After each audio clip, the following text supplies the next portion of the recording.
Soy Daniel Pernas de DPS Trading. Estamos iniciando el año, así que hoy vamos a ver un poco qué podemos esperar de cara a este 2023 en las bolsas y cómo afrontar nuestra operativa. 2 segundos para el disclaimer, ¡comenzamos!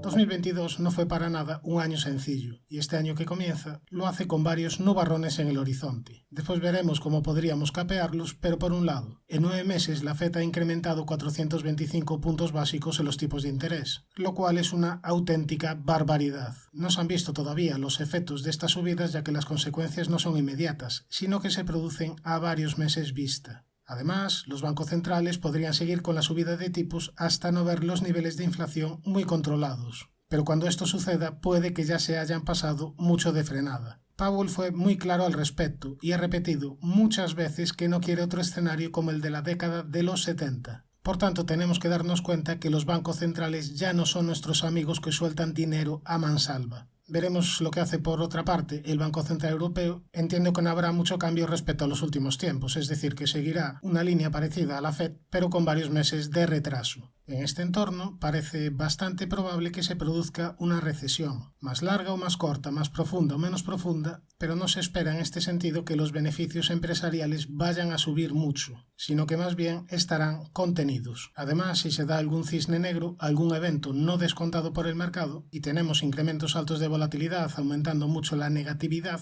el mercado podría ajustar los múltiplos a niveles más bajos, provocando mayores caídas en las bolsas. Ahora estamos planteando posibles escenarios suponiendo que la Fed va a cumplir con lo que ha dicho, es decir, que no va a bajar tipos durante 2023. Pero incluso aunque se dé el Fed Pivot, cuidado. Muchos inversores dan por hecho que cuando empieza a bajar tipos la Fed ya se va a girar el mercado. Pero fíjate en este gráfico que ya he compartido en alguna otra ocasión. En la parte superior tenemos la evolución del S&P 500 y en la parte inferior la evolución de los tipos de interés. Como se puede apreciar, históricamente desde 1970 cada vez que se genera un Fed Pivot, es decir, cada vez que se alcanza un punto máximo en tipos de interés y a partir de ahí empiezan a bajar, no es que el S&P inmediatamente vaya a subir. De hecho, normalmente pasa todo lo contrario, es decir, normalmente se producen caídas y una vez ya los tipos de interés están más bajos es cuando viene la recuperación. Ojo que esto tampoco tiene por qué darse sí o sí en 2023 o 2024, pero aquí lo que quería resaltar con este gráfico es que la existencia de un Fed Pivot no implica históricamente subidas inmediatas en el S&P 500. Por otro lado, seguimos manteniendo un riesgo geopolítico que podría tener de nuevo implicaciones en los precios de la energía. Además, aquí no solo debemos hablar de la guerra en Ucrania, sino también vigilar muy de cerca los movimientos con respecto a Taiwán, tanto por el lado de China como por el lado de Estados Unidos. Una posible escalada en las hostilidades podría desencadenar un mayor proteccionismo y por ende favorecer una mayor inflación. Daniel, entonces esto pinta un poquito feo, ¿no? Bueno,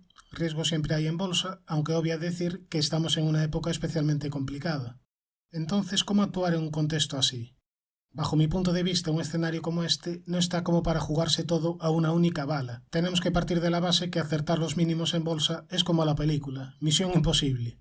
Pero es que tampoco es necesario. No todo es blanco o negro, y no tenemos por qué meter todo nuestro capital de una sola vez en juego. De hecho, veo varias opciones para el que no esté dentro. Una opción, la más arriesgada hay que decirlo, sería entrar con un mercado con volatilidades por las nubes, pesimismo extremo y bolsas muy sobrevendidas. Es decir, entrar cuando nadie quiere entrar, realizando una estrategia contraria. La segunda opción, más conservadora, sería entrar cuando el gráfico ya haya dado señales de mejora. Ahora veremos los niveles a controlar, pero incluso habría una tercera vía, que podría ser una estrategia mixta, entrando con una parte del capital si el mercado está muy tensionado y dejar la otra parte para cuando se den señales de mejoría. Como siempre digo, depende de tu plan de inversión, pero repito un poco, las entradas se pueden hacer escalonadas, de forma que tengamos balas en la recámara y que podamos controlar mejor los riesgos. Vamos ahora a explicar mejor esta visión a través del gráfico del S&P 500. Bien, pues aquí tenemos el gráfico del S&P 500 que este año ha desarrollado una clara tendencia bajista. Aquí tenemos los máximos y los mínimos decrecientes, por lo que rebotes de corto plazo aparte, este último tras activar una divergencia alcista, durante todo el año he llamado a la precaución porque de momento la media de 200 sesiones está en fase descendente y no hemos superado el máximo relevante anterior de medio-largo plazo. ¿Qué nivel tendría que superar para cambiar esta estructura de fondo? Bueno, tendría que superar la zona de los 4.327.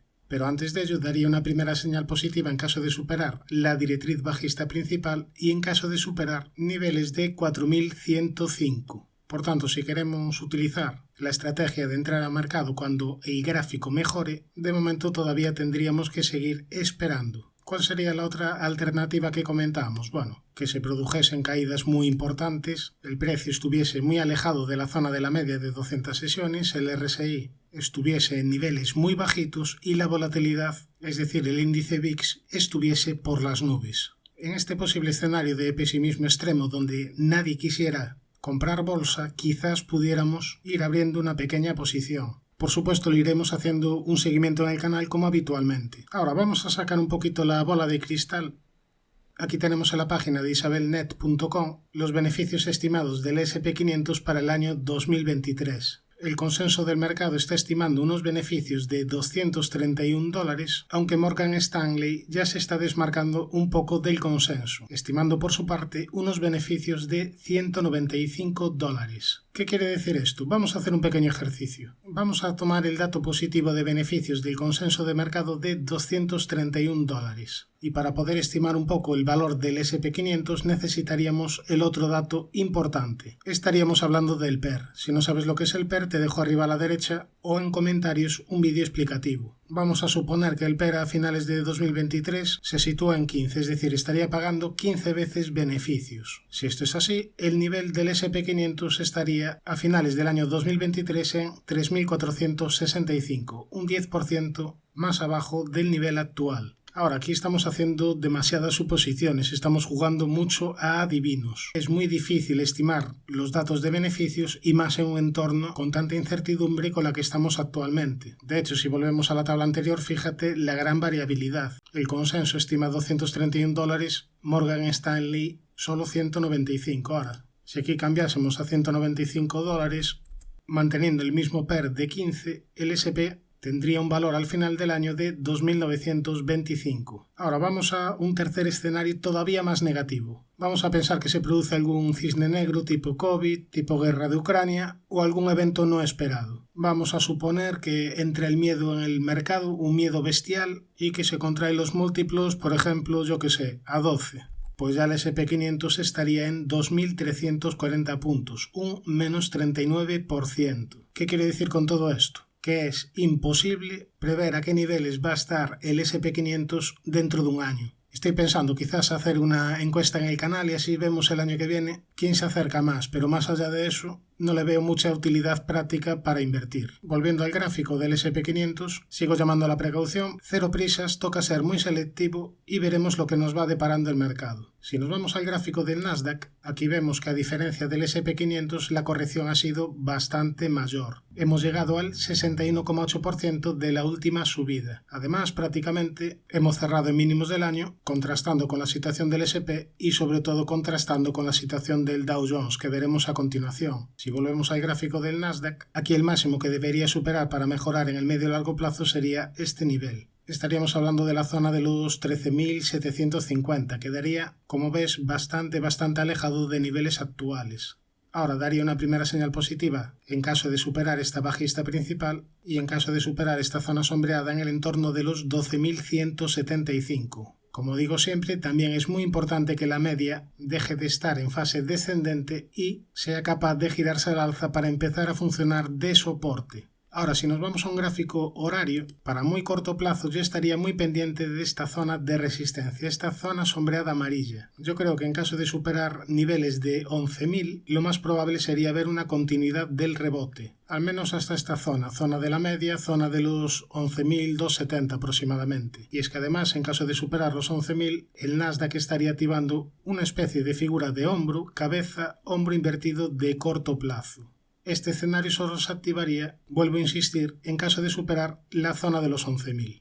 Nos vamos ahora a ver la situación del Dow Jones, donde como ves habría cerrado bastante lejos de los mínimos anuales a diferencia del Nasdaq sobre todo, aunque en el corto plazo tendría activada una divergencia bajista hacia niveles de 32.229 aproximadamente. Daría una señal positiva en caso de superar la zona de los 13.440, esta zona sombreada amarilla, porque en este escenario activaría figura de doble suelo. El objetivo sería la zona de los 34.288. mientras no supere esta resistencia, lo más probable sería ir a cumplir el objetivo bajista. En caso de superar la resistencia, bueno, pues aquí tendríamos dos objetivos mirando en sentido contrario, con lo cual el escenario estaría más confuso. ¿Podría cumplir los dos objetivos? Sí, podría ir a cumplir el objetivo alcista y después caer, pero ya sería hacer una especie de encaje de bolillos. Respecto al Russell 2000, el índice de pequeñas y medianas empresas de Estados Unidos, tenemos aquí una zona de resistencia muy clara a superar para medio o largo plazo. Sería esta antigua zona de máximos, en el entorno de los 2033. En caso de superar esta zona, activaría figura de doble suelo, con lo cual estaría avisando que lo más probable es que esta corrección ya habría terminado. Visto índices americanos, nos vamos a ver ahora la situación en Europa. Vamos a empezar por el DAX. Un DAX que cerró bastante lejos de mínimos anuales, ahora mismo se encuentra corrigiendo en el corto plazo con esta zona de resistencia importante, zona de los 14.194. Una zona que antes funcionó de soporte de corto plazo y una vez rota aquí funciona de resistencia. Aquí lo importante en la mayoría de índices europeos va a ser qué es lo que va a hacer el precio cuando la consolidación llegue hacia la zona de la media de 200 sesiones. Sería muy importante que la media empezase a funcionar de soporte. Toda esta última subida se podría tomar como un primer impulso. Muy importante que no pierda el 61,8, que sería la zona de los 13.024. En el Eurostoxx un poquito de lo mismo, el índice ha cerrado bastante lejos de mínimos anuales. Aquí avisamos de esta última subida tras la aparición de una figura de doble suelo en mínimos. Está claro que no sabíamos que se iba a producir toda esta subida, pero sí que al menos tendría que venir un rebote de corto plazo. Bueno, de momento la subida se ha frenado en una zona de resistencia importante. Esta zona que antes era soporte aquí funcionó de resistencia. Estaríamos hablando de niveles de 4.035 puntos. Al igual que en el DAX, si continúa la consolidación veremos lo que hace en la zona de la media. Muy importante que funcione de soporte. Muy importante también que no pierda el 61,8 que pasaría por niveles de 3.556. Si nos vamos al índice español IBEX, en este caso avisó de este último rebote con una divergencia alcista tras superar niveles de 7.699.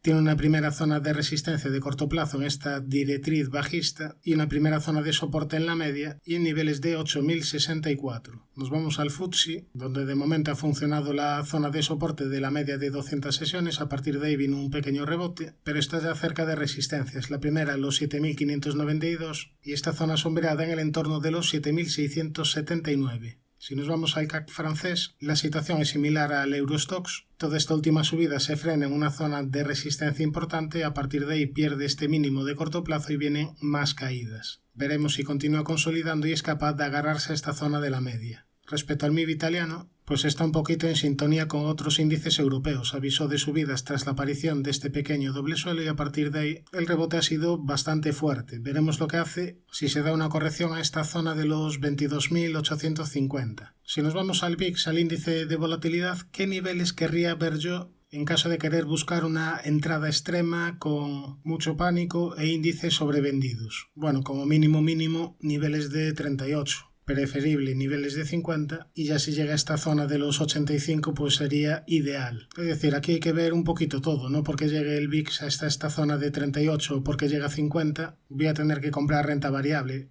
Tendré que valorar en ese momento todo el escenario completo. Pero digamos que estos serían los escalones que vigilaría. Ahora, para corto plazo, si ampliamos el zoom, bueno, pues tendríamos aquí una primera zona de soporte en el entorno de los 18,60 y una primera zona de resistencia en la zona de la media de 200 sesiones. En el apartado de acciones vamos a ver alguna acción que me habéis pedido. Por ejemplo, la primera sería Standard & Poor's, ticker SPGI, una acción que se encuentra consolidando, realizando máximos y mínimos decrecientes. El último máximo a superar sería la zona de los 394, pero daría ya una primera señal positiva en caso de superar la directriz verde y sobre todo niveles de 366,23. Es verdad que me hubiese gustado más algún toque más por abajo para que este canal quedase un poquito más validado, pero creo que se podría tener en consideración. Primera zona de soporte, este hueco alcista, la zona sombreada amarilla en el entorno de los $300, después la parte baja de este posible canal descendente dibujado en color verde y la directriz bajista principal dibujado en color azul. Nos vamos a la siguiente, que sería Monster,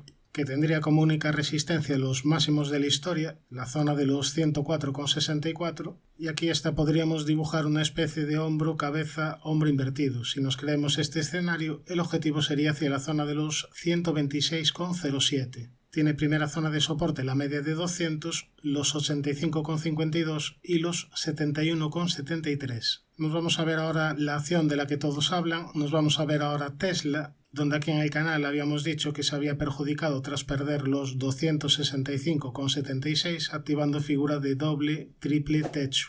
A partir de ahí, bueno, proponíamos vigilarla por aquí, por esta zona, porque era una zona pivote importante y además pasaría la directriz que venía uniendo mínimos. Sin embargo, ni tan siquiera fue capaz de superar la zona de los 200,33 y a partir de ahí se vino abajo. Mucha debilidad en Tesla, la media de 200 sesiones está en fase descendente.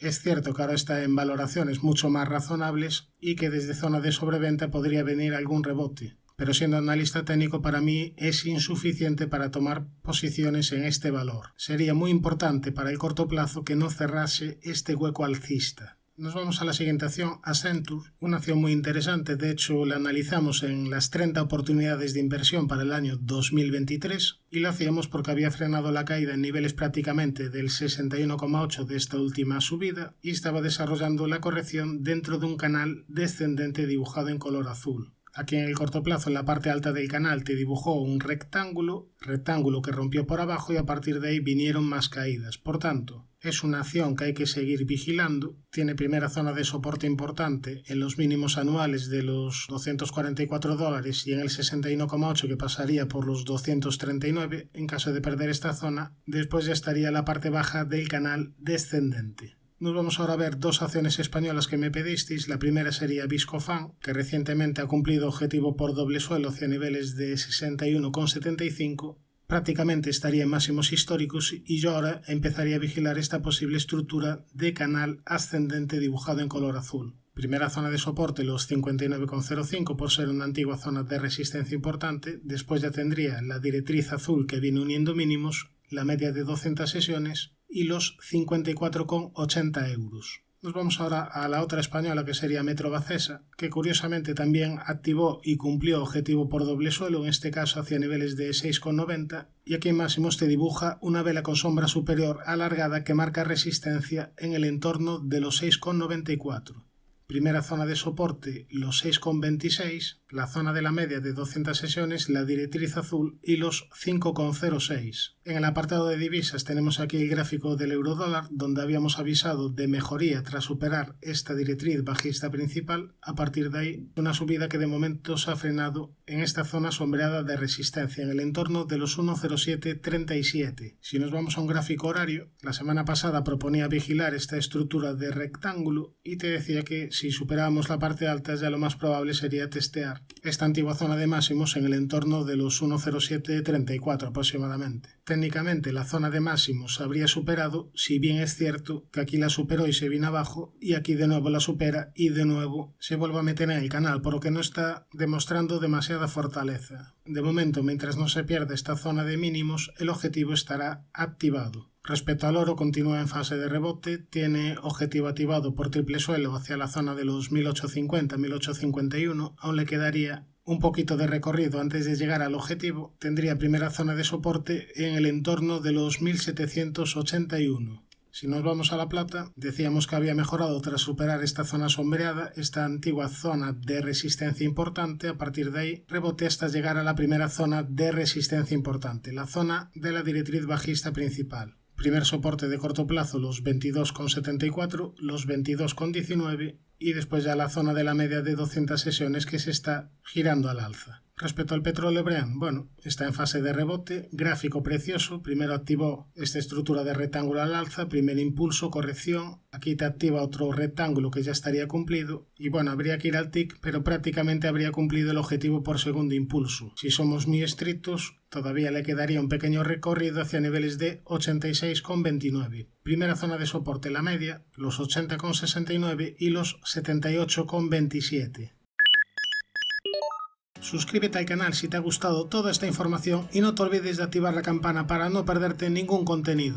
Un saludo, muchísima precaución y que te vaya todo genial en este año 2023. ¡Feliz año!